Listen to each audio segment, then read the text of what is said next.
Friends, मैं जितेंद्र शर्मा पीजे technical classes में आपका स्वागत करता हूं। तो मैं आज आपके लिए लेके आया हूं अल्टरनेटर में कुछ इंपॉर्टेंट क्वेश्चन के बारे में आज इस वीडियो में डिस्कस करेंगे। तो हम बिना देरी के स्टार्ट करते हैं। तो सबसे पहला हमारा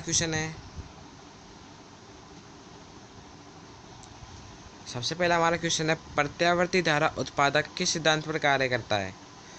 तो दोस्तों इसमें आपसे पूछा है कि जो आपका अल्टरनेटर जो आपका एसी जनित्र होता है वो आप किस सिद्धांत पर कार्य करता है। तो दोस्तों आपको पता ही है, तो फिर भी मैं आपको बताता हूँ। इसके अंदर ऑप्शन है लेंज का नियम, न्यूटन का नियम, विद्युत चुंबकीय प्रेरण का नियम व इन सभी पर। तो आपको दोस्तों पता ही है कि इसमें कौन सा नियम आएगा, आपका विद्युत चुंबकीय प्रेरण का नियम।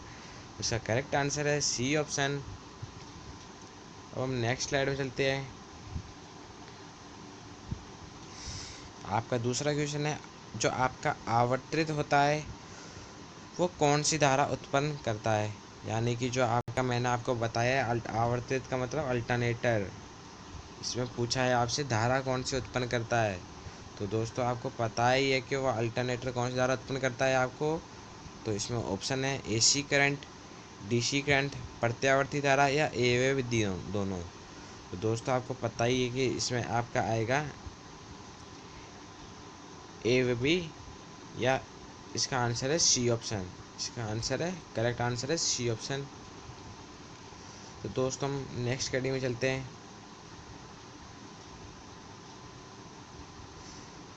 दोस्तों इसमें आपसे पूछा है कि एसी जनरेटर में विद्युत भागबल कौन से भाग में उत्पन्न होता है। तो दोस्तों आपको जो अल्टरनेटर होता है उसमें जो उत्पन्न ईएमएफ होता है वो कौन से भाग में उत्पन्न होता है। तो दोस्तों इसमें आपका ऑप्शन है स्टेटर में, रोटर में, स्लिप रिंग में, इन सभी पर। तो दोस्तों आपको पता ही है कि आपका एसी जनरेटर में उत्पन्न ईएमएफ कहाँ उत्पन्न होता है, जो आपके स्टेटर में। इसका करेक्ट आंसर है ए ऑप्शन स्टेटर। ओ दोस्तों इसका नेक्स्ट क्वेश्चन है अल्टरनेटर में उपयोग रोटर कौन सा है। तो दोस्तों आपको अल्टरनेटर में जो रोटर उपयोग करते हैं तो वो कौन सा है, मैंने आपको बताया ही है। तो इसका ऑप्शन है सेलियंट पोल रोटर, बेलनाकार रोटर, आर्मेचर या ए व बी दोनों। तो दोस्तों मैं आपको इसको पता ही है, आपको इसमें कौन सा रोटर आएगा, ए व बी दोनों, यानी कि सेलियंट पोल और बेलनाकार, यानी कि दोनों आएगा इसमें। तो दोस्तों आपको पता है कि सेलियंट पोल रोटर होता है, इसका तो क्या होता है, जो डायमीटर होता है यानी कि इसका व्यास होता है वो अधिक होता है और इसकी लंबाई कम होती है। और जो बेलनाकार रोटर है उसकी लंबाई तो अधिक होती है और व्यास कम होता है। दोस्तों याद करना है। और जो आपका बेलनाकार रोटर होता है उसका उपयोग कहाँ करते हैं अपन, जैसे कि टर्बो जनरेटर में या स्टीम पावर प्लांट में इसका यूज़ में किया जाता है। और सेलियंट पोल रोटर का उपयोग अपन हाइड्रो पावर प्लांट में किया जाता है। ये दोस्तों आपको याद रखना है। अपन नेक्स्ट क्वेश्चन में चलते हैं।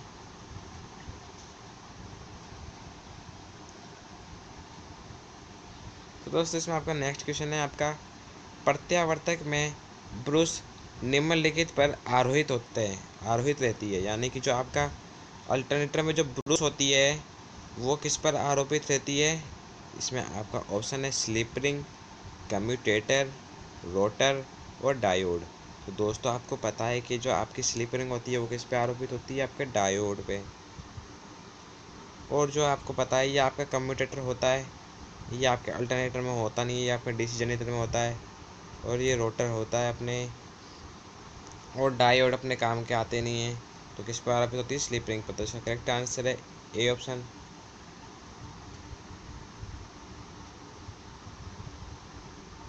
इसका करेक्ट आंसर ए ऑप्शन। अब दोस्तों मैं आपको बताता हूँ, आपका सिक्स्थ क्वेश्चन है आवर्तित के रोटर में डीसी आपूर्ति के लिए कितने स्लिप रिंग की आवश्यकता होती है।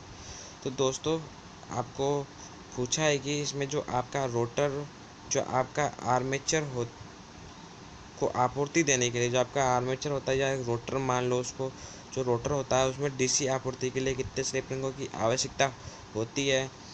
तो इसमें आपके दोस्तों ऑप्शन है 4, 6, 2 या 8। तो दोस्तों आपको पता ही कि इसमें आपको 2 स्लिप रिंगों की आवश्यकता होती है। अगर ये आपका रोटेटिंग आर्मेचर होता है जैसे कि रोटेटिंग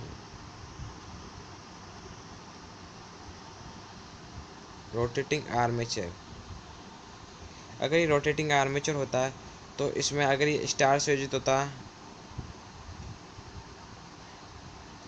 तो स्टार से योजित होता तो आपको 4 स्लिप रिंगों की आवश्यकता होती है, और अगर डेल्टा से योजित होता तो आपको 3 स्लिप रिंगों की आवश्यकता होती है। दोस्तों ये आपको याद रखना है। तो हम नेक्स्ट में चलते हैं, नेक्स्ट क्वेश्चन में। दोस्तों इसमें आपसे पूछा है जो आपका अल्टरनेटर में प्रेरित ईएमएफ की आवृत्ति क्या होती है। जो आपके अल्टरनेटर में जो फ्रीक्वेंसी होती है, जो उत्पन्न ईएमएफ की जो फ्रीक्वेंसी होती है वो क्या होती है। तो इसमें आपका ऑप्शन है एफ बराबर 120 × N/P, और फिर दूसरा इसका ऑप्शन है एफ बराबर 120/Pn। इसका तीसरा ऑप्शन है एफ बराबर Pn/120। चौथा ऑप्शन है एफ बराबर 60/Pn। तो दोस्तों आपको पता है कि अल्टरनेटर की जो फ्रीक्वेंसी होती है वो क्या होती है, एफ बराबर Pn/120। तो दोस्तों ये आपकी फ्रीक्वेंसी होती है। अगर किसी गति पूछता है, गति तो आपको पता ही है, गति तो अपन उससे ही निकालते हैं। जो गति अपने प्राइम मूवर की जो गति होगी वो आपके अल्टरनेटर की भी गति होती है, क्योंकि उसको मैकेनिकल एनर्जी दी जाती है। तो दोस्तों तो इसका करेक्ट आंसर है आपका सी ऑप्शन। इसका करेक्ट आंसर आपका सी ऑप्शन। तो दोस्तों आपको याद रखना ही है। इसका 7वां क्वेश्चन है एसी जनरेटर उस समय अधिकतम शक्ति प्रदान करता है जब भार कोण डैश होता है। इसमें आपसे पूछा गया है कि जो आपका अल्टरनेटर होता है वो उस समय अधिकतम शक्ति प्रदान करता है जब भार कोण उसका होता है, क्या होता है। इसमें ऑप्शन है आपका 45 डिग्री, 180 डिग्री, 90 डिग्री या 60 डिग्री। तो दोस्तों इसमें आपको पता ही है कि इसमें क्या होता है 90 डिग्री। वो कैसे होता है मैं आपको बताता हूँ। जैसे कि ये आपका अल्टरनेटर की ये फ्रिक्वेंसी होती है, अल्टरनेटर आपकी फ्रिक्वेंसी ऐसी होती है, तो इसमें अधिकतम मैक्सिमम कब पहुँच रहा है ये इस पे। तो इस समय ये कौन सा कोण बनता है 90 डिग्री का, यानी कि 90 डिग्री पे ये पहुँचता है। और ये आपको याद रखना है। तो इसका करेक्ट आंसर है 90।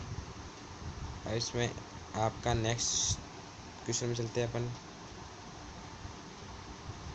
इसमें आपसे पूछा है, आपका 8th क्वेश्चन नंबर है, यदि आपका अल्टरनेटर रोटेटिंग आर्मेचर प्रकार का हो तो उसमें डीसी आपूर्ति के लिए कितने स्लिप रिंग की आवश्यकता होती है।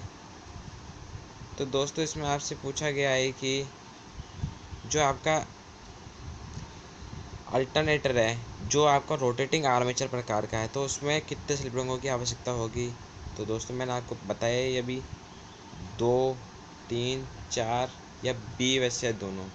दोस्तों आपको पता ही है कि इसमें कितने स्लिप रिंगों की आवश्यकता होगी, वैसे दोनों, यानी कि 3 और 4। अगर ये 3 किस में होगी आपकी डेल्टा में,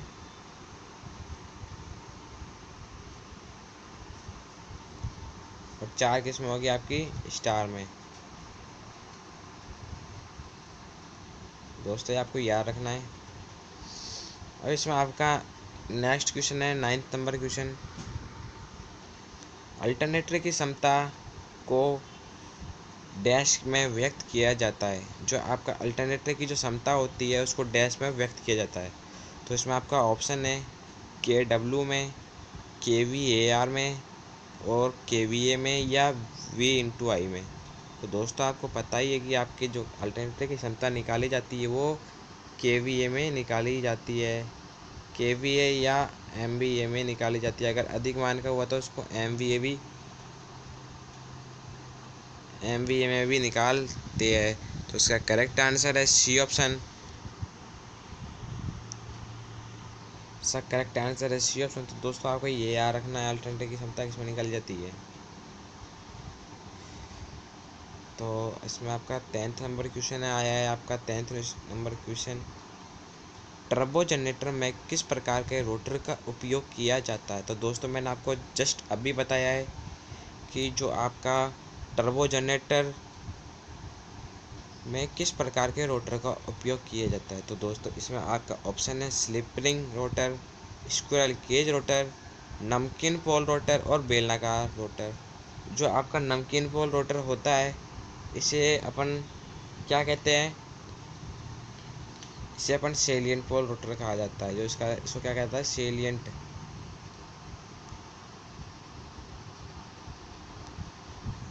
तो दोस्तों आपको पता है टर्बो जनरेटर में किसका उपयोग किया जाता है? आपका बेलनाकार रोटर का। तो करेक्ट आंसर है बेलनाकार रोटर। और दोस्तों आपका अगर टर्बो जनरेटर या स्टीम पावर प्लांट आता तो आपका उसमें ऑप्शन आता बेलनाकार रोटर। और जो आपका स्लिप रिंग केज रोटर होता है, ये आपका सल्पीवल्य मोटर में उपयोग करते हैं। और स्क्विरल केज रोटर आपका स्क्विरल केज मोटर के अंदर उपयोग करते हैं। नमकीन पोल रोटर आपका हाइड्रो पावर प्लांट के अंदर यूज़ में ली जाती है। जो मध्यम गति की जो मोटर है, इस अल्टरनेटर होते हैं, उसमें आपका इस रोटर का उपयोग किया जाता है। तो इसका करेक्ट आंसर आपका ए ऑप्शन, डी ऑप्शन, यानी कि बेलनाकार रोटर है। तो दोस्तों आपको याद रखना है ये।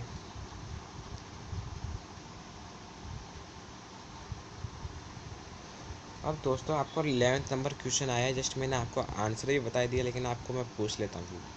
हाइड्रो पावर प्लांट में किस प्रकार के रोटर का उपयोग किया जाता है?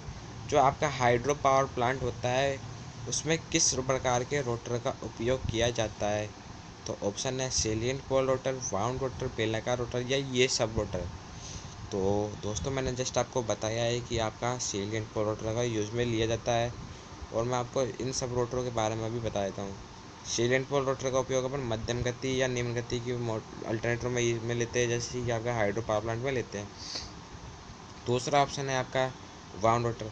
तो वाउंड रोटर आपका सर्पिवल्य मोटर के अंदर, और बेलनाकार रोटर आपका स्टीम पावर प्लांट में या टर्बो अल्टरनेटर में इसका यूज़ में लिया जाता है। तो दोस्तों ये आपको याद रखना है। अब आपका 12th नंबर क्वेश्चन है, एक स्थिर आर्मेचर वाले एक अल्टरनेटर में प्रत्येक लीड किससे जुड़ी रहती है? तो दोस्तों इसमें आपसे पूछा गया है कि जो आपका एक स्थिर आर्मेचर वाले अल्टरनेटर में जो प्रत्येक लीड होती है, यानी कि इसमें जो आपका आर्मेचर वो स्थिर है, यानी कि ये आपका कौन सा प्रकार का अल्टरनेटर है? रोटेटिंग फील्ड प्रकार का अल्टरनेटर है। तो इसमें आपका आर्मेचर स्थिर है, तो इसमें किस जो आपका लीड होती है वो किससे जुड़ी रहती है? तो इसमें आपका ऑप्शन है slip ring, brush bar, exciter व ए व सी दोनों। दोस्तों आपकी जो स्लिप रिंग जुड़ी रहती है वो आपके ब्रश बार से जुड़ी रहती है। ब्रश बार से कैसे? जैसे कि आपका अल्टरनेटर हो गया, तो आपका आर्मेचर इधर होकर रखा है, आपकी आर्मेचर वाइंडिंग इस पे स्थापित कर रखी है स्टेटर पर। तो आज स्टेटर आपका इस तरह, तो अपने यहाँ से 3 फेज सप्लाई होगी, अपन किस में संयोजित करते हैं? अपन ब्रश बार में। तो ये आपसे ये पूछा गया है कि किस में संयोजित करेंगे अपन इसको? ब्रश बार में। तो आपका करेक्ट आंसर है आपका ब्रश बार। तो दोस्तों ये आपको याद रखना है।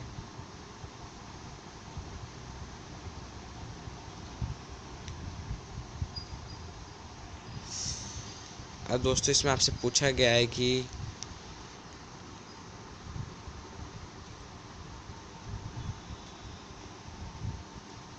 दोस्तों इसमें आपका 13 नंबर क्वेश्चन या 13वां क्वेश्चन आपका पूछा गया है कि अल्टरनेटर में डैम्पर वाइंडिंग डैश में स्थापित की जाती है। तो जो आपकी अल्टरनेटर में डैम्पर वाइंडिंग होती है वो किस में स्थापित की जाती है? तो आपको पता ही है। तो मैं आपसे इसमें आपके ऑप्शन है स्टेटर कोर, शाफ्ट, पोल शू या बियरिंग। तो आपको पता ही है कि जो आपकी डैम्पर वाइंडिंग होती है आपको किस में स्थापित की जाती है? पोल शू में। पोल शू यानी कि जो आपका अल्टरनेटर की ये आपका पोल हो गया है,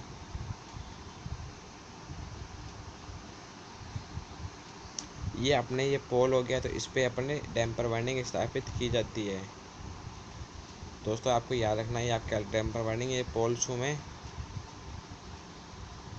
जैसे कि आपका पोल है और ये आपका शू है, तो डैम्पर वाइंडिंग अपने इसमें स्थापित की जाती है पोल शू में। तो दोस्तों आपको याद रखना है आपका करेक्ट आंसर आपका पोल शू। अब दोस्तों इसमें आपका 40 नंबर क्वेश्चन है, अल्टरनेटर में उत्पन्न ईएमएफ की डैश तरंग है। जो आपके अल्टरनेटर में उत्पन्न ईएमएफ होता है उसकी तरंग होती है। तो दोस्तों आपका अल्टरनेटर में तरंग पूछी है इसमें, तो आपका ऑप्शन है इसमें square wave, sawtooth wave, triangular wave व साइन वेव। तो मैं आपको इन सभी वेवों के बारे में बता देता हूँ। जो आपकी स्क्वायर वेव होगी वो किस प्रकार की होगी, इस तरह की, और सातोत वेव आपकी कैसी होती है, ऐसी।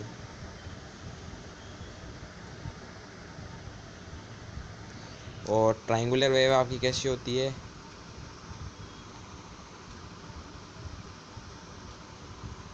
ये आपकी ट्रायंगुलर वेव है, और आपकी साइन वेव। दोस्तों ये आपको याद रखना है, आपकी अल्टरनेटर हमेशा साइन वेव उत्पन्न करता है, क्योंकि ये आपकी साइन वेव का सिंबल होता है। तो ये आपको दोस्तों याद रखना है। तो इसमें आपका नेक्स्ट है,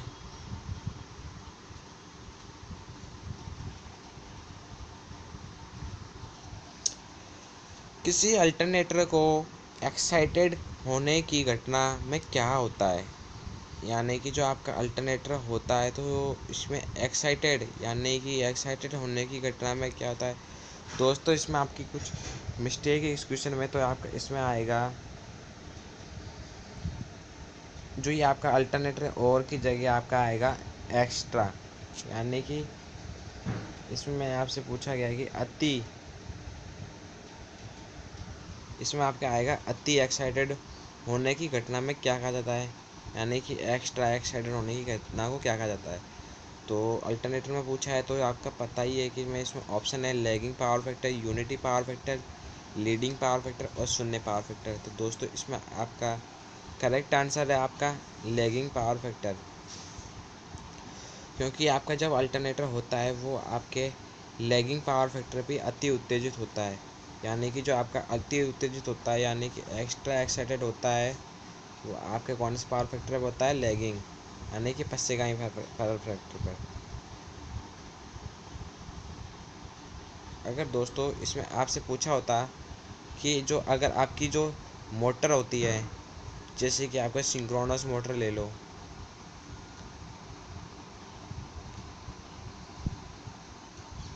सिंक्रोनस मोटर में अगर पूछा होता अगर आपका सिंक्रोनस मोटर कौन से पावर फैक्टर पर अति उत्तेजित होती है, यानी कि जो अति उत्तेजित होगी आपकी सिंक्रोनस मोटर, तो कौन से पावर फैक्टर पर होगी, वो आपके लीडिंग पावर फैक्टर। तो जो आपका लीडिंग पावर फैक्टर होता है उस पर आपकी ये अति उत्तेजित होती है। तो उसका करेक्ट आंसर मानते हैं अपन सी ऑप्शन। बट अपने अपना अल्टरनेटर में होता है तो अल्टरनेटर में अपना लैगिंग पावर फैक्टर पर अति उत्तेजित होती है। तो दोस्तों आपको ध्यान रखना है, ये कंफ्यूज करने वाले क्वेश्चन आते हैं आपके एग्जामों में, तो आपको ध्यान रखना है। तो आपका अल्टरनेटर में हमेशा लैगिंग में ही होती है। तो इसमें आपका 16 नंबर क्वेश्चन है अपन से, अल्टरनेटर का शक्ति गुणक किस पर निर्भर करता है। जो आपका अल्टरनेटर का शक्ति गुणक होता है, जो पावर फैक्टर होता है, वो किस पर निर्भर करता है। तो दोस्तों इसमें आपका ऑप्शन है उत्तेजना पर, लोड पर, आवृत्ति पर, गति पर। तो दोस्तों इसमें आपका ऑप्शन आएगा, करेक्ट आंसर है आपका लोड पर। जो आपका अल्टरनेटर होता है वो लोड पर करता है। आपको पता ही है कि अल्टरनेट लोड पर कौन कौन से करते हैं, जैसे कि आपका ट्रांसफार्मर भी लोड पर निर्भर करता है, थ्री फेज इंडक्शन मोटर भी आपकी लोड पर ही निर्भर करती है। बट आपकी जो सिंक्रोनस मोटर होती है वो आपकी उत्तेजना पर निर्भर करती है, यानी कि जो सिंक्रोनस मोटर होती है वो आपकी उत्तेजना पर निर्भर करती है। दोस्तों ये आपको याद रखने हैं कि कौन सी मोटर निर्भर करती है। तो इसको आपको पता है लोड पर, तो लोड पर आपको याद रखना है इसको। तो अब मैं आपको नेक्स्ट स्लाइड में लेकर चलता हूँ। इसमें आपसे पूछा गया है कि जो किसी थ्री फेज अल्टरनेटर में तीन कुंडलियों को एक दूसरे से डैश डिग्री पर रखा जाता है। जो आपका अल्टरनेटर में थ्री फेज अल्टरनेटर है उसमें जो तीन कुंडलियाँ होती है, जैसे कि ये कुंडलियाँ हो गई, इनको कितने डिग्री पर रखा जाता है। तो दोस्तों इसमें आपका ऑप्शन है 270 डिग्री, 180 डिग्री, 120 डिग्री या 100 डिग्री। तो इसका करेक्ट आंसर आपका 120 डिग्री। तो आपका कैसा होगा, जैसे कि आपका ऐसे भी मान सकते हो, ऐसे। तो ये आपका 120 डिग्री का एंगल बन रहा है, कितने का, 120 का।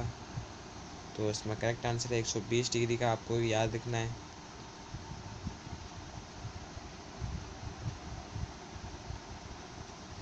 दोस्तों इसमें आपसे 18वां नंबर क्वेश्चन पूछा गया है कि एक नो लोड स्थिति में एक अल्टरनेटर द्वारा उत्पन्न ईएमएफ उसके डैश के बराबर होता है। पूछा गया है कि जो आपका अगर कोई अल्टरनेटर है उस पर अपन ने भार संयोजित नहीं कर रखा है तो जो अल्टरनेटर में उत्पन्न ईएमएफ होगा वो किसके बराबर होता है। तो दोस्तों इसमें आपके ऑप्शन है आंतरिक वोल्टेज, बाहरी वोल्टेज, टर्मिनल वोल्टेज या इन सभी के। तो दोस्तों जो आपका अल्टरनेटर होता है अगर नो लोड स्थिति में है तो आपको पता ही है कि उस पर लोड नहीं लगाएगा तो वो किसके बराबर होगा, टर्मिनल वोल्टेज के। करेक्ट आंसर है इसका टर्मिनल वोल्टेज। तो इसमें आपका 19 नंबर क्वेश्चन है अब किसी अल्टरनेटर की दक्षता बढ़ जाती है जब, यानी कि उसमें पूछा है कि जो अल्टरनेटर की दक्षता होती है वो कब बढ़ जाती है। तो इसमें ऑप्शन है नियमन, वोल्टता, शक्ति, धारा। तो आपकी दक्षता कब बढ़ेगी, जब शक्ति बढ़ेगी। तो इसका करेक्ट आंसर है शक्ति। इसका करेक्ट आंसर है इसका शक्ति। तो आपको याद रखना है इसका शक्ति है पावर फैक्टर बढ़ेगा। जब उसका पावर फैक्टर इंक्रीज होगा तो आपका अल्टरनेटर की दक्षता भी बढ़ेगी।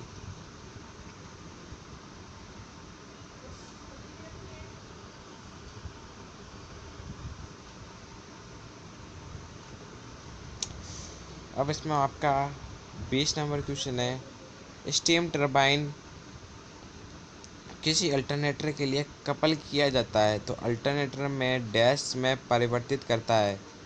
यानी कि जो अल्टरनेटर होता है जैसे कि आपका कोई स्टीम टरबाइन से संयोजित कर रखा है अपने अल्टरनेटर को, यानी कि जो स्टीम टरबाइन यानी कि एक प्राइम मूवर है जो स्टीम टरबाइन का कार्य कर रहा है, यानी कि मैकेनिकल एनर्जी अपन स्टीम टरबाइन की सहायता से दे रहा है अल्टरनेटर को।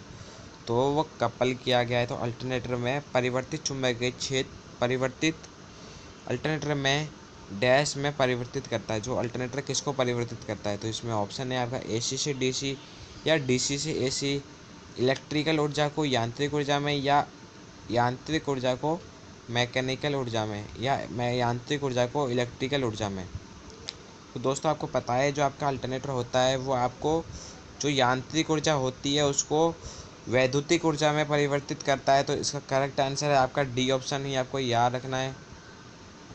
और जो आपकी अगर मोटर पूछी जाती है, अगर आपकी मोटर होती है वो मोटर क्या करती है, वैद्युतिक ऊर्जा को यांत्रिक ऊर्जा में होती है। तो आपका ये इसमें आपका जो थर्ड नंबर ऑप्शन है, थर्ड नंबर ऑप्शन होता है वो आपके मोटर के लिए होता है। किसके लिए, मोटर के। तो आपको याद रखना है ये। अब इसमें आपका 21 नंबर क्वेश्चन है आपका अल्टरनेटर को चलाने वाला प्राइम मूवर की गति वोल्टेज डैश निर्धारित करती है। यानी कि इसमें आपसे पूछा गया है कि जो अल्टरनेटर को चलाने वाला प्राइम मूवर की गति होती है वो कौन निर्धारित करती है। यानी कि इसमें ऑप्शन है आउटपुट करंट, आउटपुट समय, आउटपुट गति या आउटपुट की आवृत्ति। तो दोस्तों इसमें आपको पता ही है कि जो आपके आउटपुट की आवृत्ति होती है, फ्रीक्वेंसी होती है, वो आपकी गति को निर्धारित करती है। तो इसका करेक्ट आंसर है आपका डी ऑप्शन। तो आपको इसका पता ही है कि गति बराबर क्या होता है, एन बराबर एफ इंटू 120/p, यानी कि ये समानुपाती होती है और ये व्युत्क्रमानुपाती होती है। यानी कि इसमें आपकी समानुपाती क्या, फ्रीक्वेंसी, यानी फ्रीक्वेंसी अगर बढ़ेगी तो आपकी गति भी बढ़ेगी।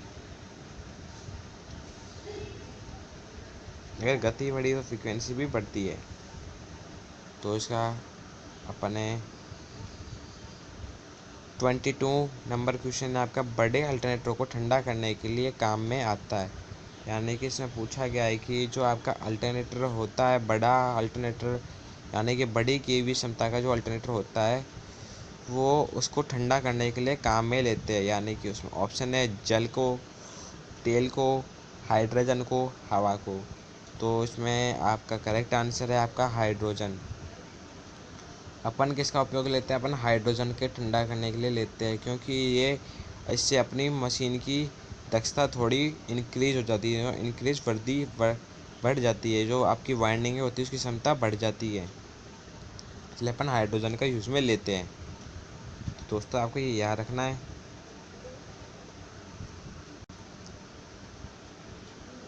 इसमें आपसे पूछा गया है कि 23 नंबर क्वेश्चन में अल्टरनेटर में उत्पन्न ईएमएफ का फॉर्मूला क्या होता है।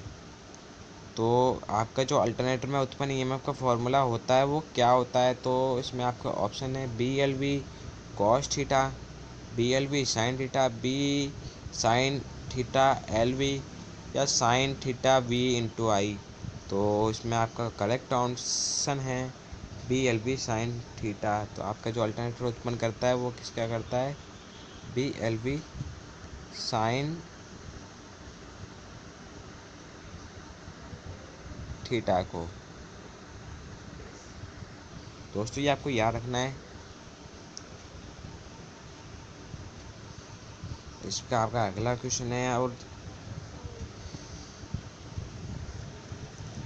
अगला क्वेश्चन 24 नंबर क्वेश्चन, एक अल्टरनेटर का सही फेज अनुक्रम होता है। तो आपके इसमें पूछा गया है कि एक अल्टरनेटर का सही फेज अनुक्रम डैश होता है। तो इसमें आपका ऑप्शन है पीला काला लाल, नीला लाल पीला, और तीसरा ऑप्शन है लाल पीला नीला, या आपका चौथा ऑप्शन है नीला पीला काला।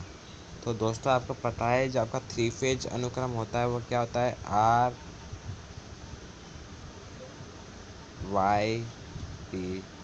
तो दोस्तों इससे आपको पता करना है या कि नहीं, इससे क्या हुआ पता चल रहा है कि नहीं, आर मतलब रेड, वाई मतलब येलो, पी मतलब ब्लू। तो इसमें आपका ऑप्शन नंबर 3 सही है। अब दोस्तों इसका लास्ट क्वेश्चन है।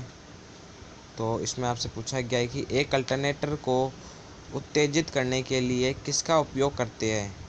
यानी कि जो आपका अल्टरनेटर होता है उसको उत्तेजित करने के लिए किसका उपयोग किया जाता है, यानी कि उसके एक्साइटर के रूप में किसका यूज़ में लेते हैं। तो इसमें आपके ऑप्शन है series generator, dynamo, shunt motor, या पार्श्व जनित्र।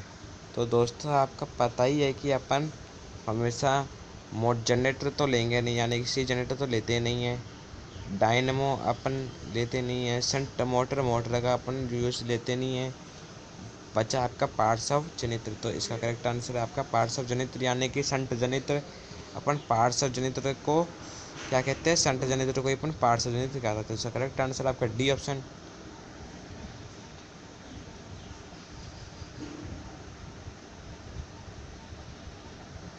अगर ये वीडियो आपको अच्छी लगी तो इसको लाइक करें, शेयर करें, कमेंट करें, और हमको बताइए कि आपको अगर ये वीडियो कैसी लगी है। तो इसको हमको कमेंट करके बता सकते हो। आप हमको बता सकते हो कि अगर इस वीडियो में कुछ कमी है, अगर इनके आंसरों में कुछ क्वेश्चन में कुछ कमी है, आंसर कमी है, तो आप हमको कमेंट करके बता सकते हो। तो इसी के साथ हम अलविदा लेते हैं। जय हिंद, जय भारत, वंदे मातरम।